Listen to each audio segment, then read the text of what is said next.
Machine आपको देखकर रो पड़े। वो आपके दर्द को भी समझती है और आपके बिना अकेलापन महसूस करती है। जी हाँ, ये साइंस फिक्शन नहीं है, ये एआई का भविष्य है जो कि आने ही वाला है। आपको पता है, इंसानों की सोच, समझ और महसूस करना, ये सारी बातें एआई अब इंसानों के दिमाग को ट्रैक कर रहा है। पहले ये होता था कि कंप्यूटर आपकी कमांड को ही फॉलो करता था, जो कमांड आप कंप्यूटर को देते थे।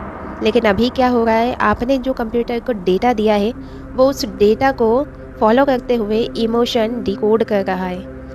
यहाँ पे उसकी जो आंखें हैं वो कैमरा नहीं है, बल्कि आपकी सैडनेस से वो आपको पहचान लेगी और आपकी आवाज़ से वो आपके मूड को पहचान लेगी। लेकिन यहाँ पे अब साइंटिस्ट उसे एम्पैथी मॉड्यूल भी सिखा रही है। मतलब यहाँ पे ये हुआ कि अब कंप्यूटर आपको ये नहीं पूछेगा कि क्या हुआ, ये भी पूछेगा कि क्या आप ठीक हो। यहाँ पे मैं कुछ एग्जाम्पल के थ्रू आपको समझाती हूँ। जैसे गूगल प्रोजेक्ट डीप माइंड है और वो इमोशनल डिटेक्ट भी कर सकती है। वहीं यहाँ पे जापान की जो नर्सेस हैं, डॉक्टर नर्सेस, वो अब मरीजों के साथ रोते और हंसते भी हैं।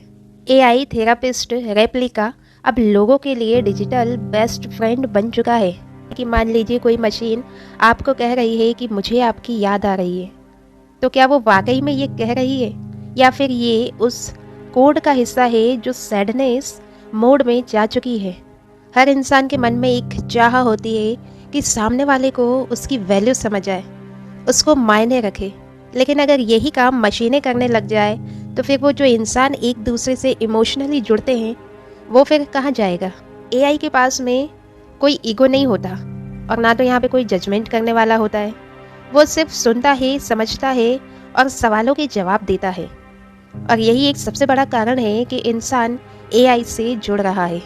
और कहीं ना कहीं ये एक डरावना सच भी है, क्योंकि अगर मशीन हम इंसानों को इमोशनली कंफर्ट जोन देने लगेगी, तब इंसान की जो असली फीलिंग है वो कहाँ जाएगी। वो तो एक तरीके से पूरी ख़त्म हो जाएगी। वो दिन यहाँ पे दूर नहीं होगा जब रोबोट आपके लिए आंसू बहाएगा। उसके पास तो यहाँ पे दिल नहीं होगा, लेकिन जो उसका रिएक्शन होगा वो आपके दिल को छू जाएगा। और फिर पता है, उस दिन सवाल ये नहीं होगा कि मशीन इंसानों के जैसा बन गया है, बल्कि यहाँ पे सवाल ये होगा कि क्या इंसान मशीन के जैसे ठंडा हो गया है। यहाँ पे हमने मशीनों को दिमाग दी, आवाज़ दी और यहाँ तक कि हमने भावनाएं भी दे दी। लेकिन एक दिन हमें मशीनों से महसूस करना सीखना पड़ेगा, क्योंकि यहाँ पे एक दिन मशीनें रोएगी और ये इंसानों के लिए जीत नहीं होगी, बल्कि एक आईना होगी कि हमने क्या खो दिया है। चलिए अब आप बताइए, अगर मशीनें हमारे जैसे महसूस करने लगे तो क्या उन्हें हमारे जैसे अधिकार मिलने चाहिए? लेकिन इसका जवाब हम देंगे अगले वीडियो में। तो आपको ये वीडियो कैसी लगी कमेंट में हमें ज़रूर बताइएगा।